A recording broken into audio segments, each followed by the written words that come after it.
Welcome back, guys. I'm Robbie. I'm Jeremy. And we're continuing our countdown to The Last Jedi. It is very close now. We're nearing the end, and we're up to the final in the prequel trilogy, Episode 3, Revenge of the Sith.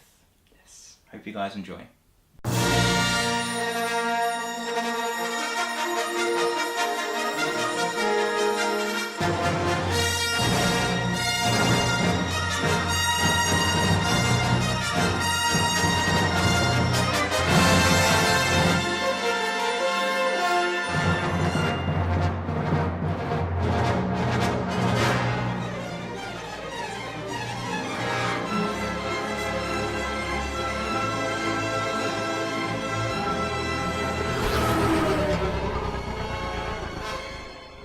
The dark side of the Force is a pathway to many abilities some consider to be unnatural. Is it possible to learn this power? Not from a Jedi. The Council wants you to report on all the Chancellor's dealings. That's treason. We are at war, Anakin. Star Wars Episode 3, Revenge of the Sith, was once again directed by George Lucas, and it stars Ewan McGregor, Hayden Christensen, Natalie Portman, Ian McDiarmid. Christopher Lee comes back briefly, so does Frank Oz, and a ton of other people. Samuel Jackson. Yeah. Yeah. And the story, again, follows the lives of Obi-Wan Kenobi and Anakin primarily, with a whole bunch of subplots and other stories going on. But essentially, they're after the leader of the Trade Federation, which is General Grievous. And Count Dooku gets thrown in there a little bit as well. A little bit. But pretty much it just follows their story, and crazy stuff happens to them. Yeah. So the film kicks off. I think it's a number of years after Attack of the Clones. It's at least 10 to 15. Yeah. Roughly. So the Clone Wars are in full swing, and that's how the film kicks off. And then from then on, it literally chronicles the third chapter in the eventual downfall of Anakin into Darth Vader. Yeah. And the breaking of the friendship between him and Obi-Wan. Yeah. Definitely my favourite of the prequels. Oh, without a doubt. It's one of my favourite of the Star Wars saga. Yeah, absolutely. Love this movie.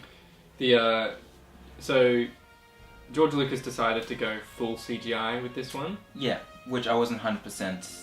Yeah, it was good at times. At other times, it was. Yeah, it did get it too much at times. But in the room, there's no point having CGI in a room. And it looked like a CGI room at times. Yeah, but as far as the movie goes, I still loved it. I thought it was the story that needed, a decent conclusion. It was the story of Anakin and Obi's relationship, and I say this because I love Star Wars, but you could have given me any movie to sort of transition Anakin to Darth Vader, and I would have loved it. The story plot itself, like this movie could have been a pile of garbage, and I still would have loved it. Yeah. And a lot of people criticize it because it's, the dialogue is pretty choppy at times, and it's. But the dialogue is much more reduced in this one compared to the first two. Not just reduced. It's very minimal at times. Yeah, but not just reduced, but just done better. It makes more sense. I feel like George Lucas just paid attention to the complaints from especially the dialogue in Attack of the Clones, and learned not to have people talking about sand and whatever else they were going on about. Love stories. Because Episode 1 was fun. It was a childhood favourite of mine, but watching it through adult eyes, it's bad. Yeah. Attack of the Clones was a step up, but still lacked a lot. Revenge of the Sith, I think, more than makes up for the flaws that Episode 1 and 2 had. And overall, I enjoyed the prequel trilogy a lot because of Revenge of the Sith. Yeah. Because of how it ends. Yeah. Yeah, the end, the last, probably even the last 45 minutes was just, I absolutely adored. I thought it was incredible. Yeah. From the moment Anakin transitions into Darth Vader, I love it. The first half of it kind of goes a little bit up and down, mainly up, but it has a couple of moments where I'm like, okay, a bit too much politics again. Let's just get back to the Star Wars stuff. Yeah. But it recovers very, very quickly. Yeah. That's where the movie really that's where things start happening. Yeah. That the last 45 minutes of this film is intense. Yeah, it was really intense. It feels like the movie was just made for that 45 minutes. Yeah. Like that's pretty much the only reason they made it. and it's so good. Which, I mean, it really was, if you think about it. The whole point was to see Anakin become Darth Vader. Yeah. So we've been waiting 3 movies to see this stuff, and it does pay off. Just would have been good to have the journey there a little bit better. Yeah. One thing that a lot of people critique about this movie is how quickly Anakin transitions. Yeah. Which I can understand. It is very quick. I mean, to go from someone like Anakin, not really spoilers alert, but kinda, but to go from someone like Anakin who's somewhat trustworthy, distrusts the community he's with, the Jedi Council, but to go from someone young and naive as him to someone who literally slaughters children, that's a crazy step, even for him. That's probably a step too much. They definitely could have fixed that a little bit. Or just have more of a time lapse between those events happening. Yeah. Because obviously the Darth Vader we get in A New Hope, where he pretty much obliterates a planet, he's at that level. But the movie doesn't give enough time to get there. For me, this is really, it is a flaw in the film, but it doesn't detract from the overall experience. Definitely. Compared to the first 2 episodes, the negatives in this really don't at all compromise the overall enjoyment of the film. I love this movie. Yeah. The action scenes, all of them. I was gonna say except for one, but all of them. Yeah. They're all incredible. Yeah. I love the Utapau battle with the little lizard thing. I don't know what it's called. The whole chase. Yeah, the chase was fantastic. General Grievous. Yeah, the duel between Grievous and Obi-Wan.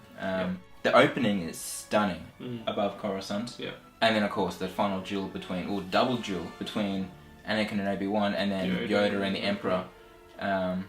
So good. I have to say, because one of my complaints with Attack of the Clones was Yoda's fighting style, if you remember. Yes. I found him a bit too jumpy all over the place. I think they toned it down a bit more in this one. I like how he fought in this, because you still got the impression that he is the top Jedi, that, nothing can rival him, and you get that in this without so much jumping around, I find. Yeah.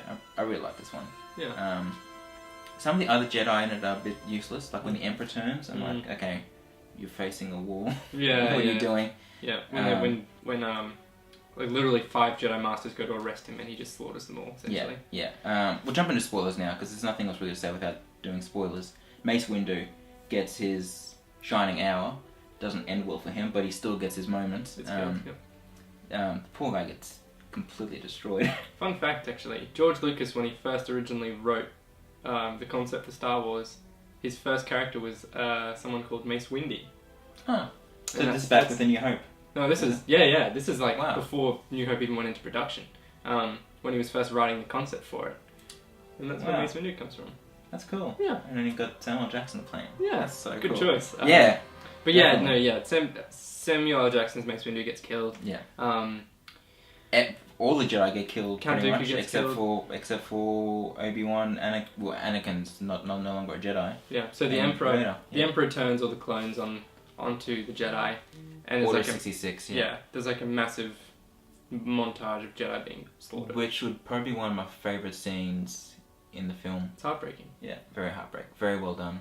John Williams' music in that, so good. Yeah. And John Williams' music in the entire saga is amazing, but Revenge of the Sith has got the best, if not the best, it's definitely one of the best soundtracks of all 7 movies. I'd go as far to say the best. The Battle of the Heroes theme is just, it redefines epic almost. Yeah. It's so cool. Yeah. I love it. Absolutely love it. Then of course, Obi-Wan and Anakin have their massive fight. Anakin gets his limbs cut off and gets turned into Darth Vader. Yeah. Those are pretty much the big spoilers. That's pretty much it, yeah. Padme dies as well in childbirth while giving birth to Luke and Leia. That's one little thing that kind of bugs me, is that in the original trilogy, I can't remember who it is, one of them remembers their mother, and the other one doesn't. Princess Leia. So you assume they're born further apart than what they really are, and then in Revenge of the Sith, it's literally seconds apart. I'm like, how does one twin... I get they're twins, but how does... No, even... There's still no way. It should either be they both remember or none of them. It should be none. It should be none. There's no way. Yeah. When you're 5 seconds old, there's no way you can remember that. Exactly. However... But to have one remembering and one not, it's even more far-fetched. True, but however, I think Leia, even though she says she remembers her mother, that's sort of open to sort of personal opinion in a sense. Like, she could say that she remembers, you know, an important woman in her life. Might not have been her mother, but like, you know, she might not remember, kind of deal. I guess, yeah. So I guess that's a way of looking at it. That's the way I look at it, because I like to ignore that sort of stuff. But no, I do see where you're coming from. A scene that I absolutely love, probably one of my favourite scenes, maybe apart from that Anakin and Obi fight, but is Darth Vader. This is very close to the end when he's watching the first Death Star being built in the in his in the Star Destroyer. Yeah, what's it called? I always forget the name of his Star Destroyer, but he's next to the Emperor and it's being built, and it looks so cool. Is it the Executor? Oh, Executive? Yeah, I think that's it. Yeah, I think so. Yeah, but yeah, no, it's amazing. I love that scene because it's like it's almost like the New Hope, but it's digitalized and it's you know, modern. And I did like seeing the scene where they transform him, where they're putting worms on him. Yeah, and putting the first and his first breath as Darth Vader. And then all of a sudden it's like, oh, you know. It is a shame they get ruined. It gets ruined a bit with that line, the Emperor. Yeah, it is. But it's cool because it's like, oh, it's Anakin. Then all of a sudden James Earl Jones comes in and it's like, oh, it's Darth Vader. Yeah. There's such a there's such a distinct transition there, and it's really cool. The Emperor, I think, because in Return of the Jedi, every line that the Emperor said was amazing. Yeah. Whereas in Revenge of the Sith, 80% of it is great. 20% of it it's very corny and very. It's not the Emperor. Yeah. Which is that line that I was about to say before, which after Anakin becomes Darth Vader, and the Emperor delivers the news that Padme is dead. The way he delivers it, it's kind of cringy. Yeah. But apart from that, like when when his face is transforming into the Emperor. Yeah, when he gets executed. that bit's great. That's cool. Yeah. So overall thoughts? Oh, love it. 4.5 stars. Yeah, me too. I'll absolutely love it. Yes. Twisted by the dark side, young Skywalker has become. I feel so helpless.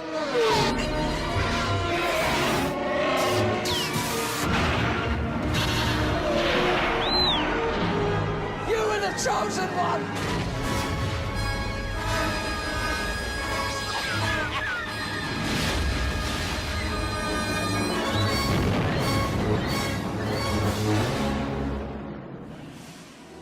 Alright guys, thanks for watching. What did you think of Revenge of the Sith? Leave your comments down below, we really loved it. And hit that subscribe button. We've got Force Awakens, our next installment in the countdown to The Last Jedi, out probably in the next week or so, so keep your eyes out for that. And hit that like button, but for now, I'm Jeremy. And I'm Robbie. And may the Force be with you.